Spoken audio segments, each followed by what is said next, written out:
ఈ సమ్లో కొంత మొత్తాన్ని 2 భాగాలుగా చేసిన తర్వాత ఒక భాగం దగ్గర లాస్ వచ్చింది, ఇంకో భాగం దగ్గర గెయిన్ వచ్చింది. మొత్తం మీద చూసుకుంటే 3% గెయిన్ వచ్చింది. అయితే వాడు అడుగుతున్నది ఒక భాగం దగ్గర వాల్యూ ఎంత తీసుకున్నాడు అనేది. మీరు అబ్జర్వ్ చేస్తే ఇలా ఎప్పుడైనా ఒక సమ్మని ఇచ్చినప్పుడు 2 భాగాలు చేశాను అంటే 6% లాస్ వచ్చిందంటే లాస్ అంటే ఎప్పుడు మైనస్ తీసుకోవాలి, -6. మరి గెయిన్ అంటే ఎప్పుడు ప్లస్ తీసుకోవాలి, +4.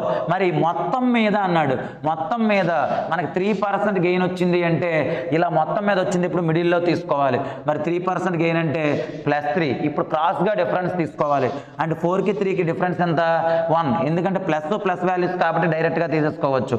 మరి ఎప్పుడైనా మైనస్ ఇలా ప్లస్ ఉంటా 2 యాడ్ చేస్తే అదే మనకు డిఫరెన్స్. మరి 6 + 3 ఎంత? మనకి 9 అనమాట. ఇప్పుడు మీరు అబ్జర్వ్ చేస్తే ఈ రెండింటి మధ్య రేషియో కానీ మనం తీసుకున్నట్లయితే మన దగ్గర ఉన్న 1000 kgsని 1:9 రేషియోలను విభజించడం జరిగింది. అంటే దాని అర్థం 6% లాస్ దగ్గర మనం 1 వాటాని మరియు 4% గెయిన్ దగ్గర 9 వాటాలని ఇవ్వడం జరిగింది. అయితే మొత్తం మీద 1, 9 మనకి 10 పార్ట్స్ అనుకుంటే 10 పార్ట్స్ అనేది 1000 kgsకి ఈక్వల్. ఇప్పుడు వాడు 6% లాస్ దగ్గర అడిగితే 1 పార్ట్ మన వాల్యూ, మరి అదే 4% గెయిన్ దగ్గర అడిగితే మన 9 పార్ట్స్ అనేది మన వాల్యూ. మరి మీరు అబ్జర్వ్ చేస్తే వాడు అడిగిన క్వశ్చన్ 4% ప్రాఫిట్ దగ్గర, మరి 4% ప్రాఫిట్ దగ్గర మనకి ఎన్ని పార్ట్స్?